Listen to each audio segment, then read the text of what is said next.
just the physical plant that the education community provides actually creates a sense of community and a sense of belonging. And then when you dig deeper into, the whole education objective, you're starting to look at kids from all different walks of life, from all different income backgrounds, and trying to pull together a strategy that reaches out to try to make every kid accomplish to the highest possible level they can.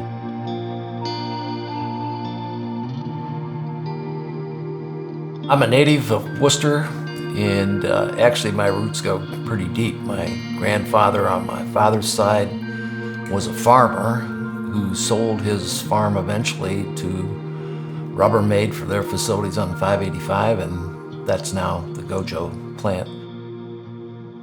Probably the biggest challenge I ever undertook as a volunteer was when Bonnie Druschel from the Worcester City School Board came to me and asked me, and subsequently my brother, to chair the campaign to pass a bond issue to fund a brand new high school in the north end of Worcester.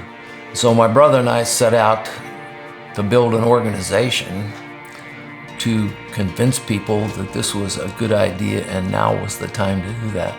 He and probably 5 or 6 other people really carried the heavy lifting for the campaign of the new high school. It's just how he carried himself, how he represented the campaign, how he represented the high school from a really futuristic perspective.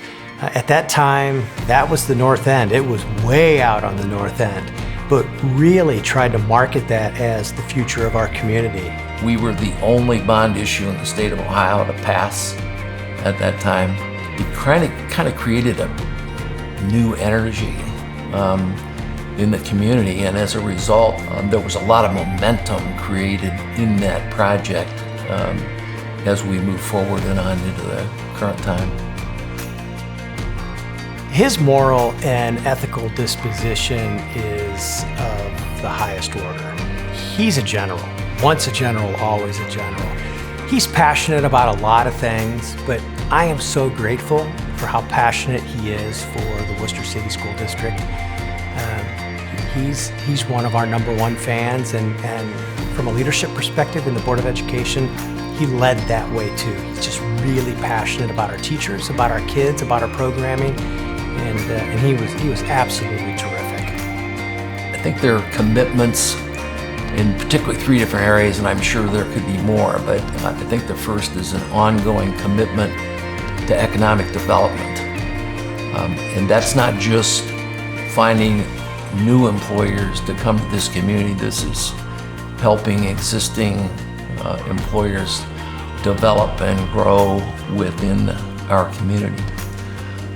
The second commitment, I think, is to have strong schools. Having a strong school system is essential to, again, a sense of community.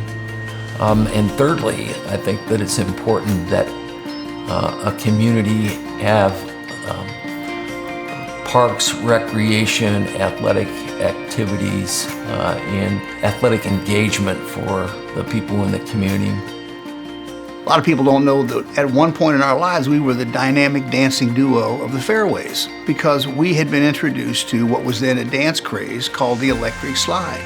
That leads me to make a comment about you, and that is this. You had great moves for a big guy. They're not your best moves, and that is the whole point of this dumb story I'm telling, is that your best moves you saved for all of the things you did for our community, all the wonderful projects you worked on. Those were your best moves, my friend, and you deserve a big attaboy for that and a selection to the Wall of Fame. Congratulations. Enjoy the night. Love you, man. He's incredibly deserving. You think of the dispositions that someone from the Wall of Fame has. He embodies all of them. Incredibly selfless, so humble, so passionate, and caring. Mike, you're open-minded and fair, and you make every volunteer feel welcome and valuable. What a recipe for community success. Thanks for sharing it with all of us. Mike and his brother Jeff went to work and set up an organization, and succeed it did. Our children have been and will continue to be beneficiaries forever. Our thanks go out to you, Michael. So to receive the Wall of Fame award is incredibly humbling. I'm extremely grateful. There are so many others that are out there that are certainly worthy of this kind of recognition, but I still think it's settling in and sinking in.